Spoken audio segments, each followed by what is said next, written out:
জুলাই গণ অভ্যুত্থানের অংশীজন ছাত্র শ্রমিক জনতার স্মরণে বাংলাদেশ জাতীয়তাবাদী দল বিএনপির বিশেষ অনুষ্ঠান আমাদের কথা আমরাই বলবো স্লোগানকে সামনে রেখে ঢাকা জেলা বিএনপির উদ্যোগে বিশাল সমাবেশের আয়োজন করা হয়েছে। সমাবেশে প্রধান অতিথি হিসেবে ভার্চুয়ালি যোগ দেবেন বিএনপির ভারপ্রাপ্ত চেয়ারম্যান তারেক রহমান। আশুলিয়া শ্রীপুর দারুল ইহসান মাদ্রাসা মাঠে আয়োজিত উক্ত সমাবেশে বিএনপির কেন্দ্রীয় নেতৃবৃন্দ সহ বিভিন্ন রাজনৈতিক ব্যক্তিত্ব উপস্থিত রয়েছেন। বিকেল ৩টা থেকে সমাবেশের মূল কার্যক্রম শুরু হয়। সমাবেশে বিএনপি, যুবদল, ছাত্রদল, স্বেচ্ছাসেবক দল সহ বিভিন্ন অঙ্গ সংগঠনের নেতাকর্মীদের পাশাপাশি সাধারণ জনগণ উপস্থিত হয়েছেন।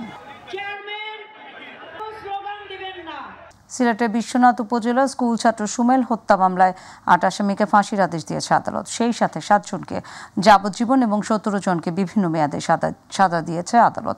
বেলা 11:30টার দিকে সিলেটের অতিরিক্ত দায়রা জজ প্রথম আদালতের ভারপ্রাপ্ত বিচারক সৈয়দা আমিনা ফারহিন এই মামলার রায় ঘোষণা করেন। আদালতের পিপি কামাল হোসেন জানান, রায় ঘোষণা শেষে তাদের সবাইকে কারাগারে প্রেরণ করা হয়েছে। একজন পলাতক রয়েছে। রায় বাদীপক্ষ সন্তুষ্ট বলেও জানান তিনি। 2021 সালের 1 মে বিকেলে বিশ্বনাথ উপজেলার চৈতন্যনগরের নাজির উদ্দিন এবং মানিক মিয়ার জমিতে জোরপূর্বকভাবে মাটি কাটতে যায় যুক্তরাজ্য প্রবাসী সাইফুল আলম। মাটি কাটতে নিষেধ দিলে সাইফুল আলম এবং তার বাহিনী বন্দুক, পিস্তল এবং দেশীয় অস্ত্র দিয়ে নাজির উদ্দিন এবং মানিক মিয়ার পক্ষের লোকজনের উপর হামলা চালায়। পরে আহত অবস্থায় সুমেলকে হাসপাতালে নেওয়ার পথে সে মারা যায়।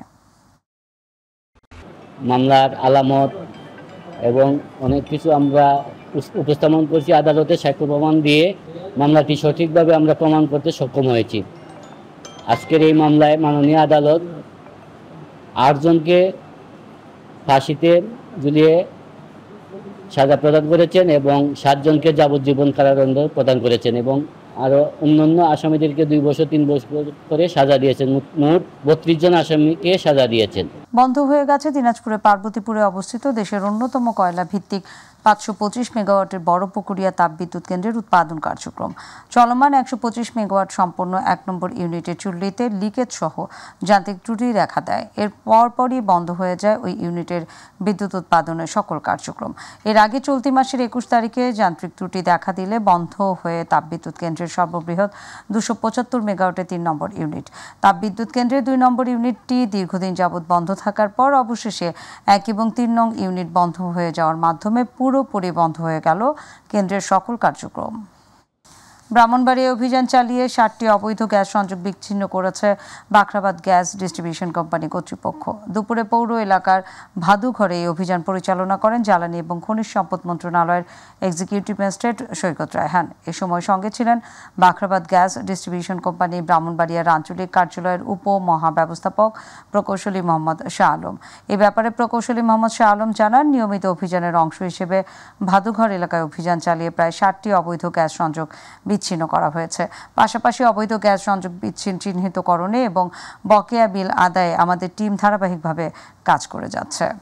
মেহেরপুরে ভোক্তা সংরক্ষণ অধিদপ্তরের অভিযানে বেকারি মালিককে 40,000 টাকা জরিমানা করা হয়েছে। আজ শহরের হোটেল বাজারে এই অভিযান পরিচালনা করা হয়। এ সময় উৎপাদিত পণ্যের উৎপাদনের তারিখ না থাকা, অপরিচ্ছন্ন পরিবেশে খাবার তৈরি, অস্বাস্থ্যকর কেমিক্যাল ব্যবহারের প্রমাণ মেলে। এ সকল কারণে ভোক্তা অধিকার সংরক্ষণ আইন 2009 এর 37, 40 এবং 51 ধারায় একটি প্রতিষ্ঠানকে 40,000 টাকা জরিমানা ধার্য করা হয়।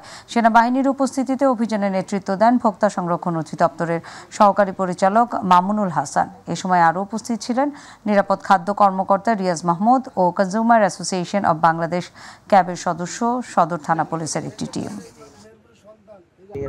আর্মি ক্যাম্পের থেকে একটা তথ্য পাই এবং বাংলাদেশ সেনাবাহিনী এবং ভোক্তাধিকার সংরক্ষণ অধিদপ্তর যৌথভাবে এবং নিরাপদ খাদ্য কর্তৃপক্ষ আমরা যৌথভাবে এখানে একটা বেকারিতে আমরা আজকে অভিযান করি। গোপালগঞ্জের কোটালীপাড়ায় সড়ক এবং জনপথের জায়গায় গড়ে ওঠা অবৈধ স্থাপনা উচ্ছেদ অভিযান পরিচালনা করছেন। বুধবার গোপালগঞ্জ জেলা সড়ক এবং জনপথ এই উচ্ছেদ অভিযান পরিচালনা করেন। এ সময় গোপালগঞ্জ টু কোটালীপাড়া সড়কের পাশে উপজেলা 0 পয়েন্ট অবৈধভাবে গড়ে ওঠা প্রায় শতাধিক পাকা, আধা পাকা অবৈধ স্থাপনা উচ্ছেদ করেন। উচ্ছেদ অভিযান পরিচালনা করেন গোপালগঞ্জ জেলা সড়ক এবং জনপথের উপপ্রকৌশলী সামিউল খান।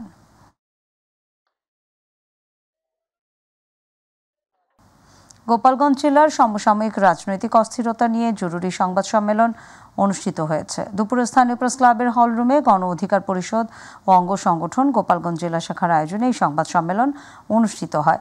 সংবাদ সম্মেলনে লিখিত বক্তব্য পাঠ করেন যুব অধিকার পরিষদ গোপালগঞ্জ জেলা শাখার সাধারণ সম্পাদক ইব্রাহিম মোল্লা। সংবাদ সম্মেলনের মাধ্যমে প্রশাসনকে 48 ঘন্টার আলটিমেটাম দেওয়া হয়। এ সময়ের মধ্যে যদি গণগ্রেফতার বন্ধ না হয় তাহলে নিরীহ জনগণের অধিকার আদায়ে গণ অধিকার পরিষদের পক্ষ থেকে রাজপথে কর্মসূচির ঘোষণা দেওয়া হয়। এ সময় গণ অধিকার পরিষদের ঢাকা মহানগর দক্ষিণ সাংগঠনিক সম্পাদক শেখ মোহাম্মদ মুনায়েম, দপ্তর সম্পাদক কাজী রনি, ছাত্র অধিকার পরিষদ গোপালগঞ্জ জেলা শাখার সভাপতি ওবায়েদ তারিক সহ সংগঠনটির বিভিন্ন পর্যায়ের নেতাকর্মীরা উপস্থিত ছিলেন। আমাদের রাজনীতি গোপালগঞ্জের মানুষের জন্য, গোপালগঞ্জের উন্নতির জন্য। আমরা যেই ব্যানার থেকে কাজ করি না কেন, দিন শেষে গোপালগঞ্জ এবং গোপালগঞ্জের 12 লক্ষ মানুষ আমাদের কাছে ইমোশন ও আবেগের জায়গা। ব্রাহ্মণবাড়িয়ার সরাইলে দুর্বৃত্তের হামলায় মুস্তফা কামাল নামে একজন ব্যবসায়ী খুন হয়েছেন। মঙ্গলবার রাতে দোকান বন্ধ করে বাড়ি ফেরার পথে উপজেলার কালীকত্র ইউনিয়নের নন্দীপাড়া গ্রামে এই ঘটনা ঘটে। পুলিশ এবং পরিবারের লোকজন জানায়, মুস্তফা কামাল রাতে দোকান বন্ধ করে বাড়ি ফেরার পথে বাড়ির কাছেই সড়কে তাকে একা পেয়ে দুর্বৃত্তরা মাথায় এবং ঘাড়ে কুপিয়ে ফেলে রেখে পালিয়ে যায়। পরে এলাকার একজন পথচারী তাকে রক্তাক্ত অবস্থায় সড়কের পাশে পড়ে থাকতে দেখে পরিবারের লোকদের খবর দেন। গুরুতর আহত অবস্থায় উদ্ধার করে হাসপাতালে নিয়ে গেলে কর্তব্যরত চিকিৎসক তাকে মৃত ঘোষণা করেন। খুলনায় ছাত্র জনতার জুলাই গণ অভ্যুত্থান দিবস উদযাপন উপলক্ষে খুলনা সিটি কর্পোরেশনের উদ্যোগে র্যালির আয়োজন করা হয়। নগরীর শিববাড়ি মোড়ে ফেস্টুন এবং বেলুন উড়িয়ে অনুষ্ঠানের শুভ উদ্বোধন করেন মোহাম্মদ ফিরোজ সরকার, বিভাগীয় কমিশনার ও প্রশাসক খুলনা সিটি কর্পোরেশন। এই সময় উপস্থিত ছিলেন মোহাম্মদ রেজাউল হক, পিপিএম ডিআইজি, খুলনার রেঞ্জ জেলা প্রশাসক Mohammad Saiful Islam, police super T M. Mosharraf Hossain, শহীদ পরিবারের সদস্যরা, বিভিন্ন রাজনৈতিক দলের নেতৃবৃন্দ, খুলনা সিটি কর্পোরেশনের কর্মকর্তাবৃন্দ, আইন শৃঙ্খলা বাহিনীর সদস্যবৃন্দ, বিভিন্ন স্কুলের শিক্ষার্থীবৃন্দ এবং সাংবাদিকবৃন্দরা উপস্থিত ছিলেন। এ যেন মরার উপর খাড়ার ঘা। এমনিতে সরু সড়ক, তারপর অতিরিক্ত যানবাহনের চাপ, ফলে সকাল সন্ধ্যা যানজট লেগেই থাকে ব্যস্ততার নগরী মানিকগঞ্জ শহরে। তার মধ্যে ধীরগতিতে চলছে নগরীর গঙ্গাধরপট্টি সড়কের খোঁড়াখুঁড়ি এবং সুয়ারেজ ড্রেন নির্মাণের কাজ। এতে করে ভোগান্তিতে পড়েছে নগরবাসী। প্রতিনিধি আজিজুল হাকিমের তথ্য ছবিতে বিস্তারিত জানাচ্ছেন ইলিয়াস মাতবর। মানিকগঞ্জ শহরের 3টি গুরুত্বপূর্ণ সড়কের মধ্যে গঙ্গাধরপট্টি একটি, আর শহরের ভিতরে প্রবাহিত খালের উত্তর পাশের গুরুত্বপূর্ণ গঙ্গাধরপট্টি সড়কে চলছে খোঁড়াখুঁড়ির কাজ। এতে করে সড়কে কোনো ধরনের যানবাহন চলাচল করতে পারছে না। খোঁড়াখুঁড়ির কারণে নগরবাসীকে খানাখন্দ মারিয়ে কোনো রকমে হাঁটাচলা করতে হচ্ছে। বর্ষা মৌসুমে নগর উন্নয়ন কাজ এখন জনগণের ভোগান্তির কারণ হয়ে দাঁড়িয়েছে। ধীরগতির খোঁড়াখুঁড়ির কারণে দৈনিক ভোগান্তির কথা বলছেন নগরবাসী। এটা তো একটা বৃহৎ মানিকগঞ্জের 2টি রাস্তায়, এর মধ্যে এটা একটা অন্যতম। সুতরাং এই বিজি রাস্তা এই সময়ে, অসময়ে বলবো, এই সময়ে এই মেরামত করা আমাদের জনগণের জন্য খুবই দুর্ভোগের ব্যাপার। গাড়ি ঘোড়া ভাঙে, এগুলো কাছিতে টাল হয়ে যায়, ভাঙ্গা চুরিয়া জমিতে চলা হয় না, খুবই কষ্ট আমাকে। এটা একেবারে বেশি রকম খারাপ একটা কাজ হয়েছে এই সময়, বিশেষ করে একে তো বৃষ্টি, চারদিকে পানির কাদা অবস্থা, তার মধ্যে আবার পরীক্ষা। এদিকে ঠিকাদার প্রতিষ্ঠানের ম্যানেজারকে মোবাইলে একাধিকবার কল করেও তার কোনো বক্তব্য পাওয়া যায়নি। জনগণের ভোগান্তি নিয়ে তামাশা করলেন পৌরসভার নির্বাহী প্রকৌশলী। নির্মাণ কাজ করতে গেলে ভোগান্তি ভুগতে হবে। একটা রাস্তার মধ্যে মানুষ চলাচল করে, সেই রাস্তায় যদি আপনার উন্নয়ন হয় তাহলে সেটার কাজ করতে গেলে তো জনগণের চলাচলের একটু ভোগান্তি হবে, কিন্তু জনগণের সেই ধৈর্য ধরে সেই ভোগান্তি সইয়া উন্নয়ন কাজটা তো করতে দেওয়া উচিত। জনগণের দুর্ভোগ লাঘবে সঠিক তদারকির মাধ্যমে দ্রুত শেষ হবে নগরের গুরুত্বপূর্ণ এই সড়কের উন্নয়ন কাজ, এমনটাই প্রত্যাশা নগরবাসীর। ইলিয়াস মাতবর, মাই টিভি। দর্শক, এবার আমাদের কৃষি।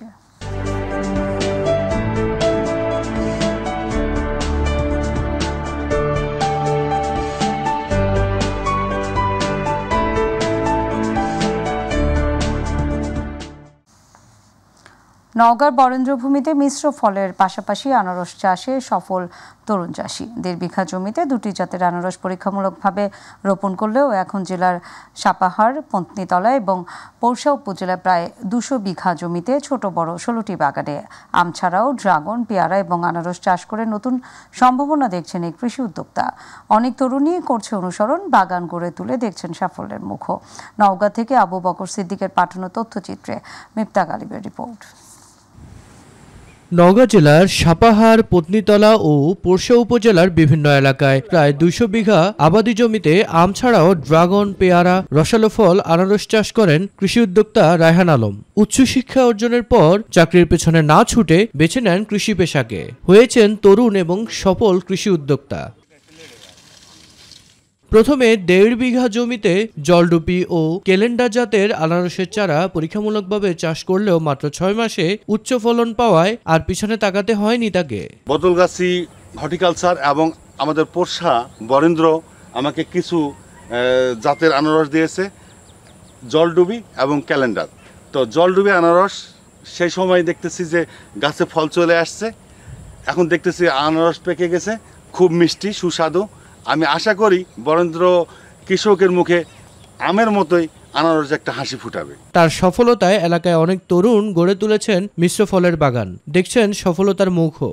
আনারস অনেক লাভজনক নাকি শুনতেছি রায়ন ভাইয়ের মুখ থেকে, এবং আনারস দেখতেছি গাছে ধরছে, এই জন্য আমি খুব আনন্দিত, দেখে খুব খুশি হয়েছি। এখানে আনারস ভাই এখানে পরিচর্যা করি, আনারসের ঘাস নিড়ানো, তারপরে পরিষ্কার পরিচ্ছন্ন রাখে। বরেন্দ্রভূমিতে বাণিজ্যিকভাবে সব ধরনের ফল চাষ করা সম্ভব হবে বলে জানায় কৃষি সম্প্রসারণ কর্তৃপক্ষ। এলাকাটি বরেন্দ্র অঞ্চল হয়, মাটি কিছুটা অম্লীয় মানের, যার প্রেক্ষিতে এখানে সব ধরনের ফল চাষ করাই সম্ভব। সরকারি পৃষ্ঠপোষকতায় বাণিজ্যিকভাবে ফল চাষ করা সম্ভব হলে দেশের অর্থনীতিতে গুরুত্বপূর্ণ অবদান রাখবে বলে মনে করেন সংশ্লিষ্টরা। মিফতা গালিব, মাই টিভি। দুর্নীতি দমন কমিশনের মামলায় চট্টগ্রামের জেলা প্রশাসকের কার্যালয়ের সাবেক চেইনম্যান নজরুল ইসলাম সহ 4 জনের বিরুদ্ধে অভিযোগ গঠন করেছেন আদালত। মঙ্গলবার চট্টগ্রাম বিভাগীয় স্পেশাল জজ আদালত এই আদেশ দেন। দুদক জানায়, ঘুষ নেওয়ার অভিযোগে 2019 সালে নজরুল এবং অফিস সহকারী তসলিম উদ্দিনকে নগরীর এক দোকান থেকে আটক করা হয়। তাদের কাছ থেকে 8 লাখ টাকা নগদ এবং 91 লাখ টাকার চেক উদ্ধার করা হয়। ঘটনায় দুদক মামলা করে এবং তদন্ত শেষে 4 জনের বিরুদ্ধে অভিযোগপত্র দেয়। পরবর্তী তারিখে সাক্ষ্য গ্রহণ শুরু হবে বলে জানিয়েছে দুদকের আইনজীবী। নড়াইলে এসএসসি এবং এইচএসসি পরীক্ষায় 35 মেধাবী শিক্ষার্থীকে ক্রেস্ট, সনদপত্র, অভিধান এবং সম্মানী টাকা প্রদান করা হয়েছে। সদর উপজেলা মাধ্যমিক শিক্ষা অফিসের উদ্যোগে সোমবার উপজেলা পরিষদ মিলনায়তনে এই অনুষ্ঠানের আয়োজন করা হয়। অনুষ্ঠানে প্রধান অতিথি ছিলেন জেলা প্রশাসক শারমিন আক্তার জাহান। সদর উপজেলা নির্বাহী কর্মকর্তা সঞ্চিতা বিশ্বাসের সভাপতিত্বে অনুষ্ঠানে বিশেষ অতিথি ছিলেন অতিরিক্ত জেলা প্রশাসক আসান মাহমুদ রাসেল, জেলা শিক্ষা অফিসার মোহাম্মদ মহিউদ্দিন, জামায়াতে ইসলামীর জেলা আমির আতাউর রহমান বাচ্চু সহ অনেকেই। চট্টগ্রামস্থ বাউফল উপজেলা বিএনপি ও অঙ্গ সহযোগী সংগঠনের উদ্যোগে অনুষ্ঠিত হলো মতবিনিময় ও আলোচনা সভা। নগরীর ইপিজেড এলাকায় নিউ মোরিং কাঁচাবাজার সংলগ্ন শাহজাহান মিয়ার মাঠে আয়োজিত সভায় সভাপতিত্ব করেন তসলিম তালুকদার। ইপিজেড থানা যুব সংগঠক মোহাম্মদ শিবলু বয়াতি এবং শাহিন রেজার যৌথ সঞ্চালনায় এতে প্রধান অতিথি ছিলেন বীর মুক্তিযোদ্ধা ও সাবেক এমপি শহীদুল আলম তালুকদার। প্রধান বক্তা ছিলেন মহানগর বিএনপির আহ্বায়ক কমিটির সদস্য সরফরাজ কাদের রাসেল। বক্তারা সংগঠনকে আরও ঐক্যবদ্ধ শক্তিশালী করতে সবাইকে মাঠে সক্রিয় থাকার আহ্বান জানান। কক্সবাজারে অবৈধ ট্রলিং বোট সহ 9 জেলেকে আটক করেছে কোস্টগার্ড। কোস্টগার্ড সদর দপ্তর মিডিয়া কর্মকর্তা লেফটেন্যান্ট কমান্ডার সিয়াম উল হক জানান, গোপন সংবাদের ভিত্তিতে কক্সবাজার ফিশারি ঘাটি এলাকায় বিশেষ অভিযান চালিয়ে ট্রলিং বোট সহ 9 জনকে আটক করে কোস্টগার্ড সদস্যরা। পরে মৎস্য অধিদপ্তরের উপস্থিতিতে ভোট থেকে ট্রলিং সরঞ্জাম অপসারণ এবং 2টি জাল বিনষ্ট করা হয়। বোট মালিক পক্ষের কাছ থেকে 2 লক্ষ টাকা জরিমানা আদায়ের পর বোট এবং জেলেদের ছেড়ে দেওয়া হয়। তিনি আরও জানান, দেশের সামুদ্রিক মৎস্য সম্পদ রক্ষায় এই ধরনের অভিযান চলমান থাকবে। শরীয়তপুরে সড়ক এবং জনপথ বিভাগের বিভিন্ন অনিয়ম এবং দুর্নীতির অভিযোগ তুলে সংবাদ সম্মেলন করেছেন সাবেক বৈষম্য বিরোধী ছাত্র আন্দোলনের নেতারা। বুধবার দুপুর 12টায় সদর উপজেলার আলোছায়া সিনেমা হল সংলগ্ন প্রবীণ হিতৈষী সংঘের জেলা কার্যালয়ে এই সংবাদ সম্মেলন অনুষ্ঠিত হয়।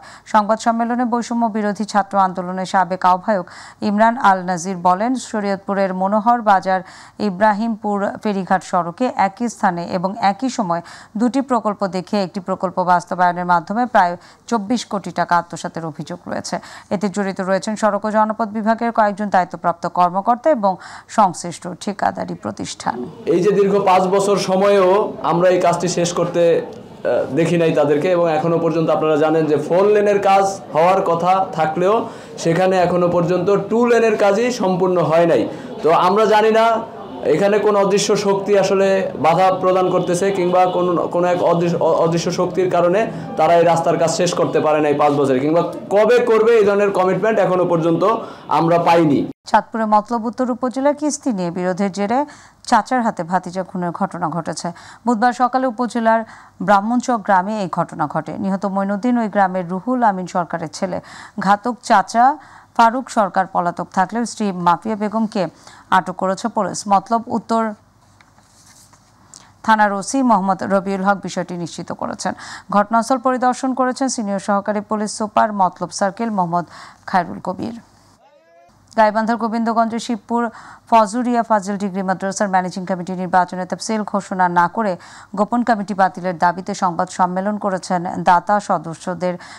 দাতা সদস্যের কন্যা আফরোজা পারভিন। দুপুরে মাহিমাগঞ্জ গোবিন্দগঞ্জ সড়কের 5 গোচি বাজারে মাদ্রাসা গেটে আয়োজিত সংবাদ সম্মেলনে লিখিত বক্তব্যে তিনি বলেন, অবিলম্বে গোপন কমিটি বাতিল করে সরকারি বিধি মেনে নয়া কমিটি গঠনের প্রক্রিয়া শুরু করার দাবি জানান। এই সংবাদ সম্মেলনের অভিভাবক এবং এলাকাবাসীর পক্ষে বক্তব্য রাখেন বীর মুক্তিযোদ্ধা মহসিন আলী, আব্দুল মজিদ, রেজাউল করিম রেজা, মইনুদ্দিন সহ অন্যান্যরা। এ সময় এলাকার অভিভাবক এবং এলাকাবাসী ও সুধীবৃন্দ উপস্থিত ছিলেন। মাদারীপুরের লঞ্চঘাট এলাকায় আরিয়াল খাঁ নদীর উপরে একটি সেতু নির্মাণের দাবিতে মানববন্ধন করেছেন পাঁচখোলা ইউনিয়নবাসী। সকালে সদর উপজেলার উত্তর মহিষের চর লঞ্চঘাট এলাকায় 2 ঘণ্টাব্যাপী এই কর্মসূচি পালন করা হয়। এতে ব্যানার ফেস্টুন হাতে নিয়ে অংশ নেন পাঁচখোলা ইউনিয়নের 10টি গ্রামের শতাধিক মানুষ।